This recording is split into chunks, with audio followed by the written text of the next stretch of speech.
Hey, turn that thing up. Jeff, I would love to first of all talk a little bit about the Christian publishing landscape. I read a Publishers Weekly article recently that said the industry was valued at 1.2 billion in 2020. So, is the Christian publishing scene as healthy as that figure makes it sound?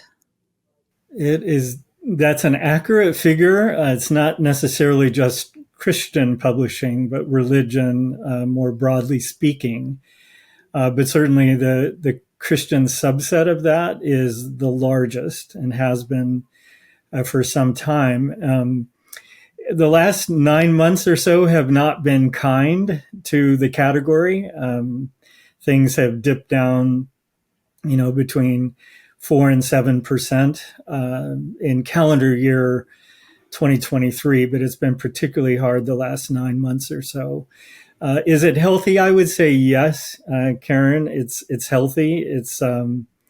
It's definitely filling the effects of a single customer, and we both know who that is in both Canada as well as the U.S. Dominating the retail landscape, the internet retail landscape, that when they sneeze, we all catch a cold. So we're not too worried at this point that the year has shown a decline after a couple of years of steady growth. Really, even the COVID years, our category continued to grow. So this is probably a corrective year, but Okay. overall, the category is quite healthy. Yeah. But didn't you have a book come out in the last 9 months, Jeff? This doesn't seem fair. Uh, I did. It came out in May, just as things were kind of turning south. So who knows what effect that will ultimately have? But I'm hopeful by the time yours comes out, whatever corrective we're in the midst of is well behind us. Let's hope. So when you talked about the sneezer, we're talking about Amazon, right? When you talk about Yeah. the giant, yeah, such an impact. Correct. Because Christian bookstores, they're not much of a thing anymore in Canada. I know there are a few, but what is that scene like in the States? It's the same here as it is in your country, and I think you were a little bit ahead of us in terms of the decline when you lost R.G. Mitchell, Family Books, and others. Later, we lost the large chain family, which would have been akin to Mitchell. At one point, we had between 8 and 10,000 Christian retail bookstores, although we know they carried a lot of sideline materials. Now it's more like 800, and some of those are not very focused at all on books. So yeah, it's been a seismic shift in the last 15 years. Yeah, that is so interesting. When I went back to school a few years ago and I did a master's in writing, and within that program, the topic of the religious publishing world came up. And one of the faculty said, "Oh, yeah, they really like to read about themselves," which I thought was so funny. And of course, I was trying to be polite and I wasn't quick enough on my feet. But later I thought, I think it's because we like to grow and we like our authors. But tell me why you think the Christian publishing world is generally productive and flourishing. Yeah. Well, on my good days, I like to believe that what is being published is meeting some need in the world. There certainly is celebrity publishing that goes on that will kick up the overall sales. If someone's selling 1 million copies or something like that, it picks up the total numeric picture. But I believe that the growth over time, and I go back to 1983, my first year in this work was in September of 83. So I just crossed the threshold of 40 years. And that's my vista of viewing all of this. And I think that throughout those 4 decades that there has been a commitment from Christian publishers to to try to meet needs, to try to facilitate conversation. Certainly, there are Christian publishers who throw fuel on the fire of culture wars and things like that. But I'm saying when we're at our best, we're really about meeting needs and suggesting ideas for consideration, and not just on an academic level, though I did a lot of that in my time at InterVarsity Press, but more popular level books that are talking about issues and ideas and doing so with some sense of biblical wisdom and some sense of grace.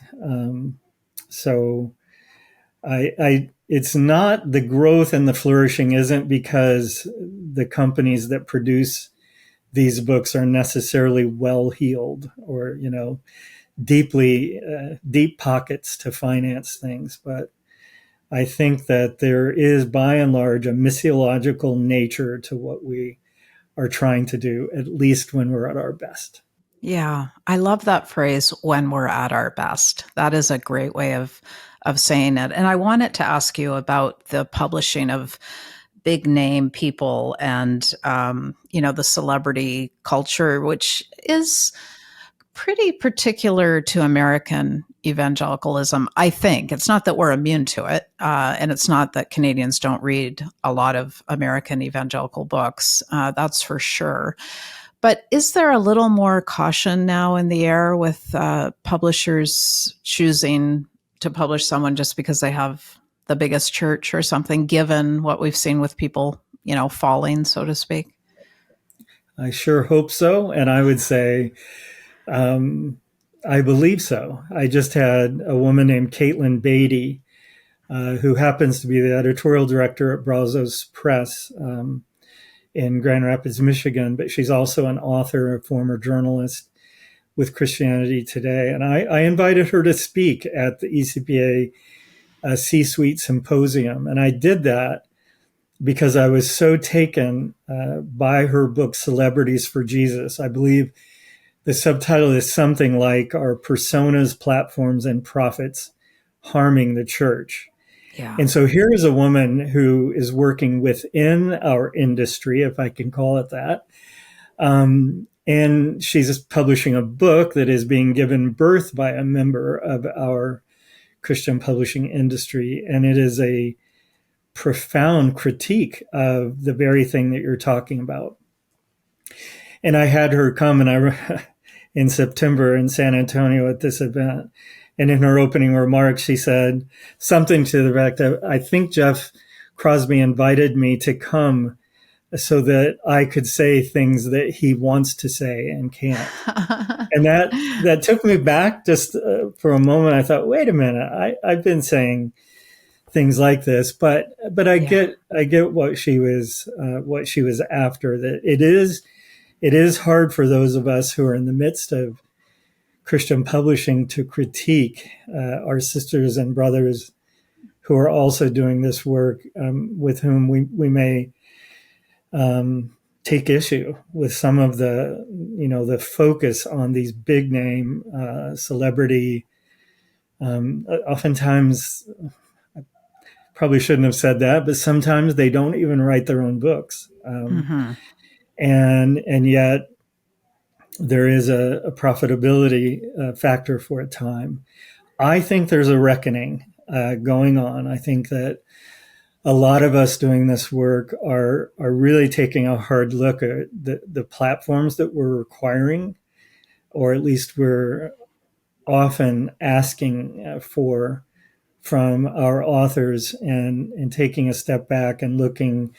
Caitlin talked in her session about a three-legged stool, about the quality of the writing, the importance of the idea, and humility. And that three-legged stool versus how many Twitter or X or whatever it's going to be called followers, or Instagram followers you have. I think it's a much more Christ-like stool to be sitting on, or to be standing behind, than the alternative. So to answer your question, that's a long digression. I think there is a reckoning going on, and I think it's a good thing.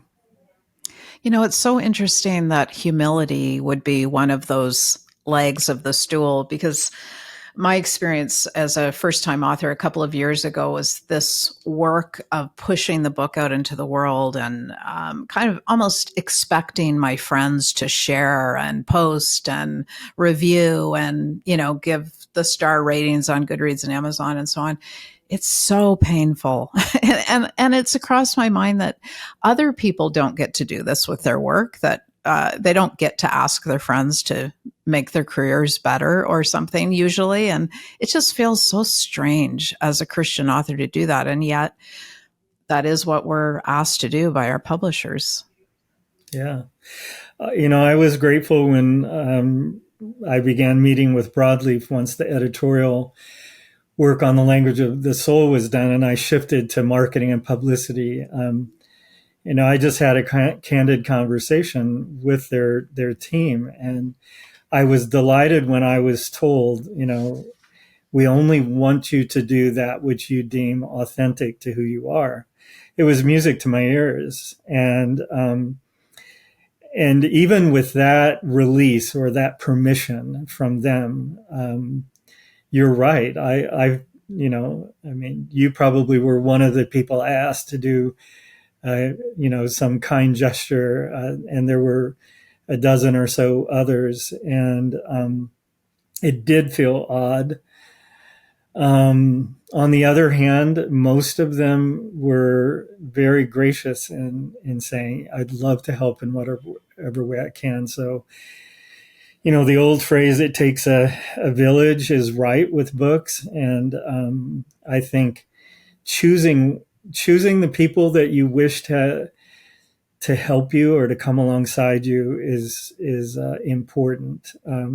Not just the people that you believe may deliver the most number of, the most sets of eyes, but who really cares for your message, who's Yeah. been impacted by your work, who kind of aligns with the content of the book and will find joy in helping champion. But it's a tricky thing, and I much preferred being on the publisher side of the table. Well, let's talk about that. I would love to hear what that journey has been like from you to go from publisher and, publishing executive to writer. Yeah. Well, I've written all of my life. I mean, dating back to being a little kid, and particularly from high school on, when I edited the high school newspaper, the college newspaper. And my first job was working as a sports editor of a daily newspaper. And I thought I was going to cover Major League Baseball and maybe make it to the Sky Dome someday and cover your Blue Jays. But alas, not long into that career, felt a call into working with Christian books. And so, as I mentioned, that September day 40 years ago opened the door of a bookstore, and have been doing this work one way or another ever since. But I kept writing. I write to know what I believe. I write to know what my questions are. I write to know what my anxieties and fears and worries are. So I've just kept doing that, and usually it was, a magazine article here or there, writing something online. Oftentimes doing it gratis, as we writers are prone to do, and not looking at all for compensation. But about 15, 20 years ago, I began working on this Portuguese word, saudade, and trying to tease out, this word that came to me through jazz and bossa nova music and fado music. I say in the book that while I've worked in the world of books all of my adult life, music's the language of my soul. And I encountered this word, wondered what it meant, and ultimately did the connective work to our idea in the English language of longing. Mm-hmm. And so I just began noodling on that, journaling, and beginning to put chapters together. And it was just prior to the pandemic hitting that I thought it's time to let this out. So I sent it to a number of publishers. I sent it to three or four where I had the closest friendships. And I thought, I bet one of them will say yes. All four of them turned me down. And I thought, oh my goodness. Awkward. Even if my closest friends are saying no, what does that mean? And what I actually did after the initial kind of impact of the very courteous no's, you may have gotten some of those over the years. Oh my goodness, so many. After that initial shock wore off, I thought, what is this telling me? And I realized it was telling me that this work was really more ecumenical than evangelical. And I was putting it out into the safer space, and so I retooled and sent it to three more, and all three made offers. Oh wow! And so to answer your question of what was it like then to be on the other side, the writing was the easiest. It was not easy, but it was the easiest part. Just communicating, committing things to paper, and then sending it off. I don't think I had as much anxiety about all of that as I expected. And then when marketing picked it up, kind of like I said, having that release of do only that which you deem authentic to who you are, was helpful. And I think it's partly because I worked as a publisher for so long. I know how hard it is to get lift on a book. I know, most books sell a couple thousand copies, if you're lucky. And so I haven't worried a lot about, okay, how many is it sold? How many reviews do I have or anything like that? I think being involved in the industry helped to lessen some of the anxiety. But the one part, it's that platform and putting myself out in front. So that's the piece that's been the hardest. It's easier to be on the publisher side of the desk where you're the one, posing the questions and offering the feedback and that sort of thing. But to be out talking about the book, you're a friend, so it's nice to be on a podcast with a friend. But to talk to strangers about these things that mean a lot to you, about concepts, about fear, and about loneliness, about friendship and forgiveness. It's that's been the hardest part. So releasing the book, not a problem. Not worrying about how well it's selling or not a problem. But the self-promotion and publicity and all of that has been, whoa. Well, it now I really, know how all of my authors feel. yes. Yeah, you'll be very empathetic moving forward, as I'm sure you always were. But that vulnerability, that transparency, that's what makes the work so valuable too, and comes down to the worth of writing in the spiritual life. Like, we can help each other so much, and I just become more and more convinced of that as time goes on, and as I read more. The books have always played a huge part in my life, as I know they have in yours. Right. In the book, you talk about the Road to Emmaus experience as a helpful way to understand Saudaji. Did I say it right? Yeah, I think so. Almost. Can you very, very close. Tell us more about that? Help us understand. Yeah. So the word saudade is a Portuguese word, as I mentioned. There's no English equivalent. As far as I know, there's not a French equivalent either for your French-speaking audience. It's often called an untranslatable emotion. But the best we can do is connecting it to our idea of longing. And when I began to really put this book together and began to send it out, among the first people I talked to was a gentleman from a small village south of Sao Paulo in Brazil, who I worked with at InterVarsity Press. So he was born and raised in Brazil, though he's lived in America for the last 8 years or so. And I went to him and I said, Joaquin, I want to say this word to you. I don't know if I'll pronounce it right, but I just want to know what does it mean to you? And so I said saudade, and tears just filled his eyes. He's a rather passionate, emotional man to begin with. But you know this word? You know this word? Oh, that word means so much. And it was actually from him that um, this idea of, the man, and we don't know if the other person was a man or a woman, but, walking the Emmaus Road, and Christ appears and then is gone. And, what Joaquin said was, I believe they felt saudade.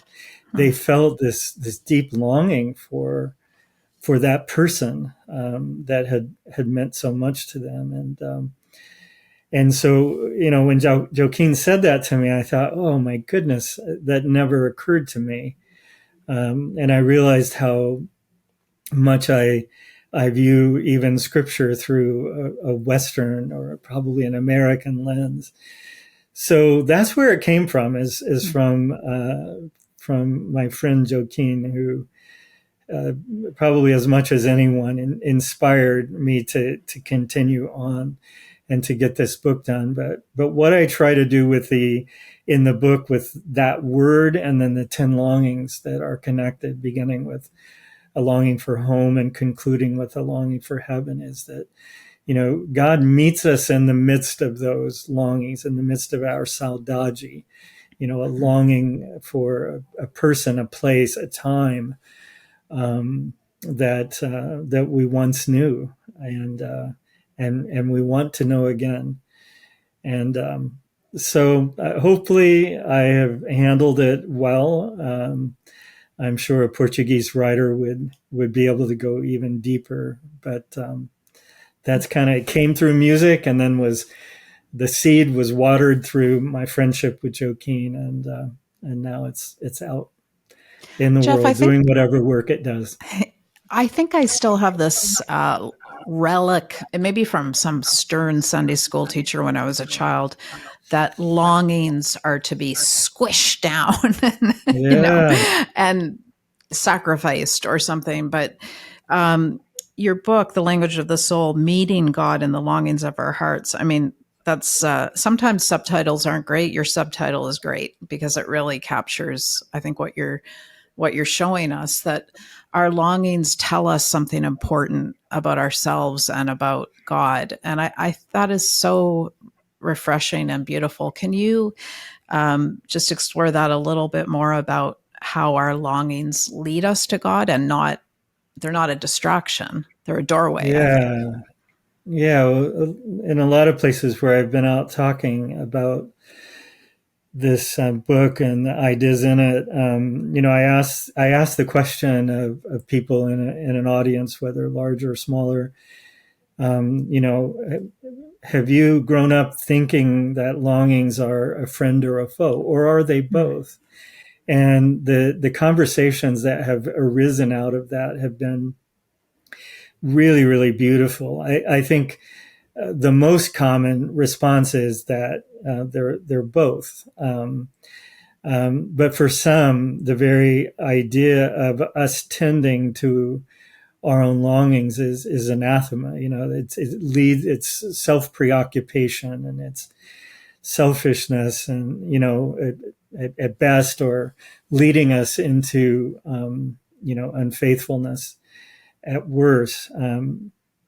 The writer Ronald Rolheiser, in his book The Holy Longing, I believe his quote is that um, our longings are our spirituality, what we do with both the pain and the joy of our longings. That is our spirituality. I just believe that we as human persons we're wired with longings, and there are other words in other language. C.S. Lewis talks about this using a different German word.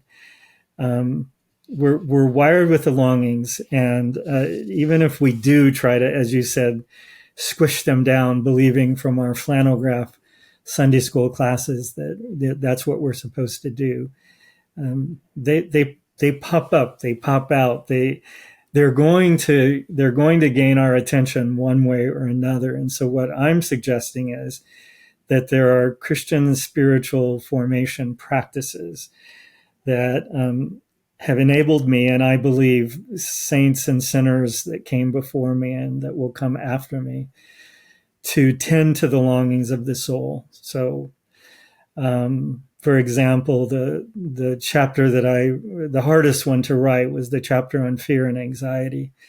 And in that, I believe that the two practices that I connect to tending to that longing, this deep desire to be free of unhealthy fear and anxiety, are the daily examen, coming out of the Jesuit tradition, and the Stations of the Cross. And so it is in the midst of, for any of these 10 longings, well, with the exception of heaven, in the midst of the longing for these things, there have just been tried and true practices that have enabled me to tend to those longings, both the joy and the pain of them. So that's what I hope it cultivates in the lives of others. Yeah. You mentioned heaven. Your book, you have the 10 longings, but your bookends are home and heaven. Why was it important to structure the book like that? I honestly, as a longtime publisher, Karen, I should know the answer to that. I'm not sure. I just believed, I knew the structure of interior longings, exterior, and eternal. I knew, like, I saw that in my mind. I felt that almost from the start. This is the way to organize the whole. But why home first and heaven last? I can only tell you, I think it probably is rooted in some reading of Richard Foster and a book probably 20, 25 years ago about that heaven is our heart's true home. And it's not one of his better known works. Celebration of Discipline and Streams of Living Water are his best known. But I think I was influenced by that. The idea that, it's not a preoccupation with heaven, and therefore we need not do anything here on this earth. It's not like that at all. It's more that probably this side of heaven, whatever, we really don't know a lot about it. The Bible doesn't say a whole lot about it. But whatever that is and is like, that is where we will most truly and finally be at home. And yet we're living in the here and now. And so the opening chapter just wrestles with being someone who has never felt totally at home in this world. It may be rooted in fourth grade when I went to 4 different schools in 3 different states in the fourth grade. And I wasn't a military kid. It's just our family moved that year 4 times. It could go back to that, and just the impact that had on me. I'm not sure, but in my mind's eye, I felt like the interior, exterior, eternal, and then after that, I thought, okay, home and heaven, those are the bookends. We'll see how that goes. So, yeah. Well, I think it worked beautifully, and I had this question, which I think now I look at it, it's so silly. It was, tell me about your interest in heaven, because you spend a fair bit of time in heaven. That's a good sized chapter. And I thought it was very special and brave, because you're right. We sort of don't know, but we can intuit a few things. Yeah.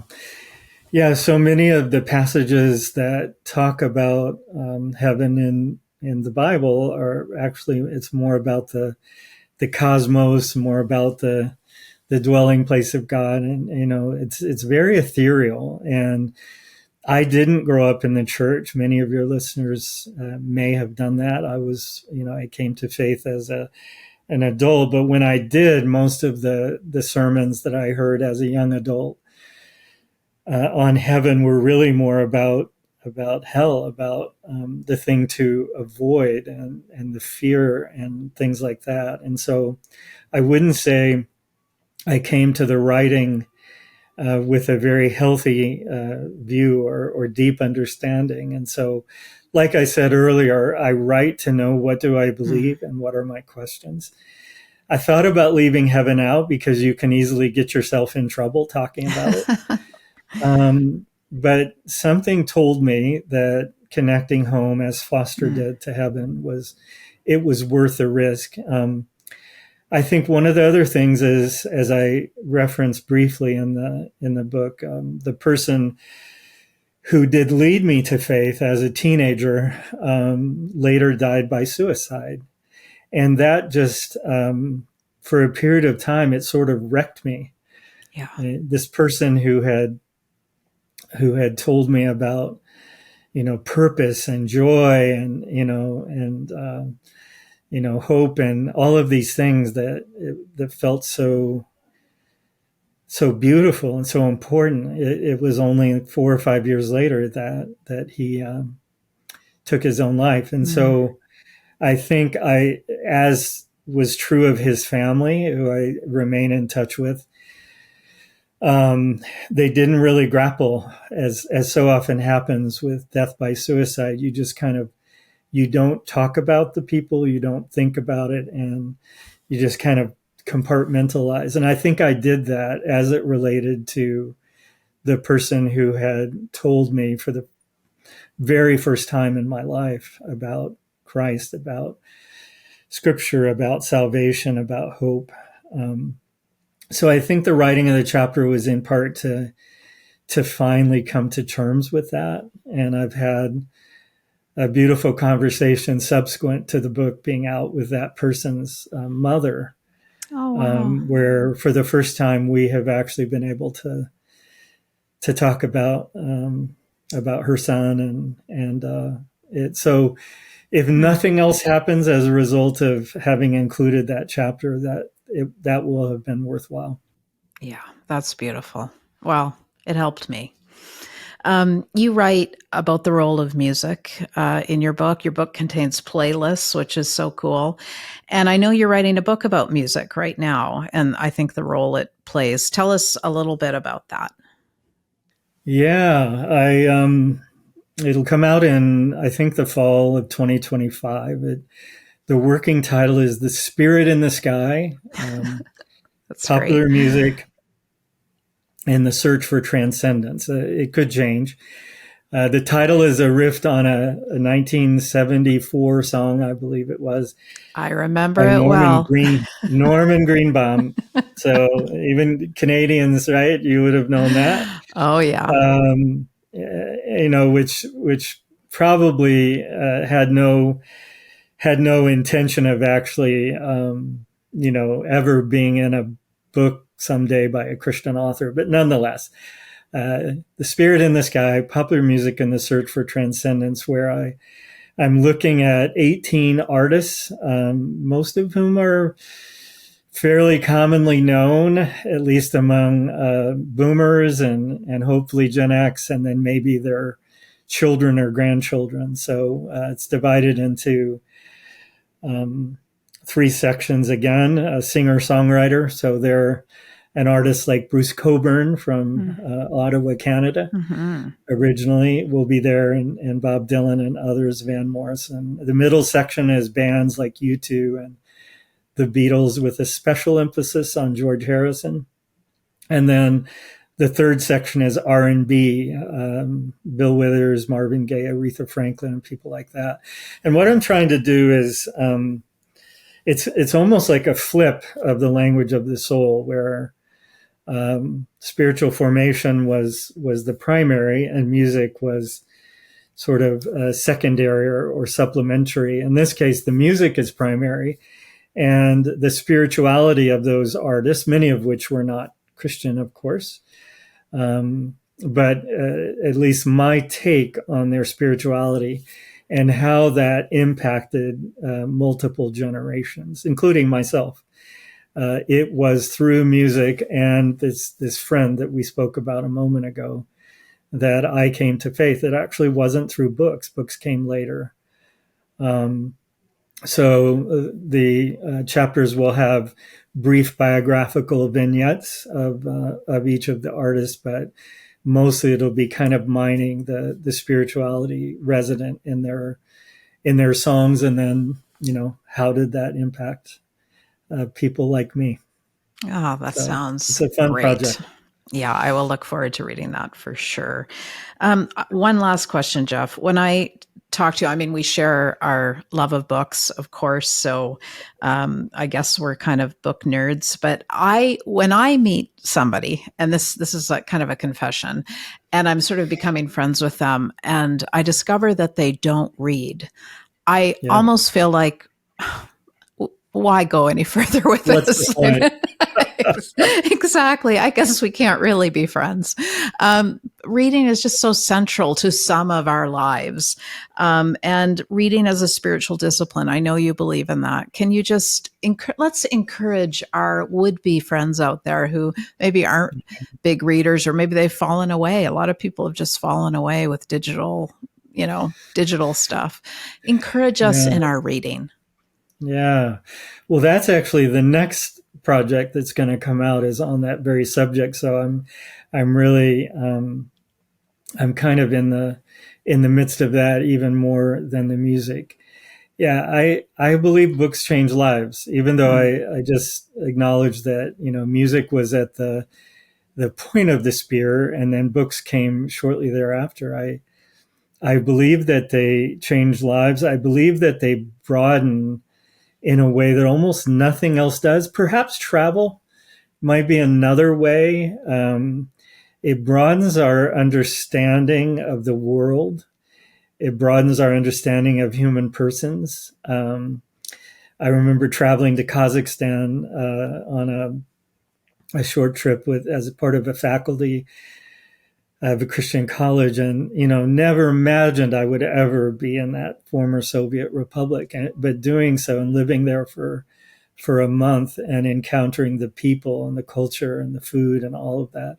So I think in a similar way, books do that. They open worlds of wonder and of understanding. And so, I mean, that's the best apologetic message that I can give you. I think there's all kinds of neuroscientific reasons as well in terms of what deep reading does to our brains, but that's kind of boring compared to just opening a world of wonders through reading. And I would include audiobooks now. I mean, I'm agnostic about the format. I myself am print, which is why I'm surrounded by stacks of books and bookcases, and things are falling on the floor around me. So I'm personally a print reader, but I'm agnostic about the format. But what I believe is deep reading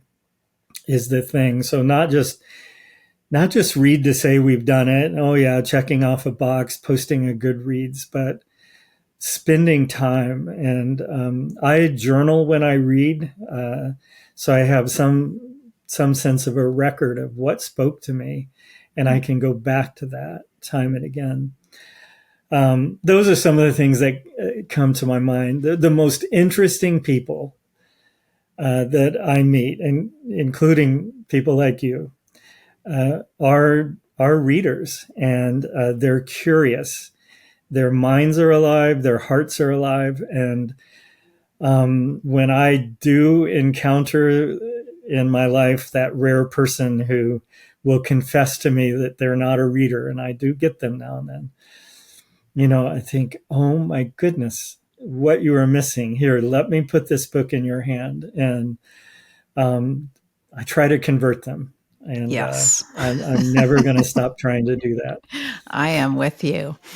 Jeff, thank you so much. It was just so fun to talk to you today. Thank you. It's a joy to be with you. Take care.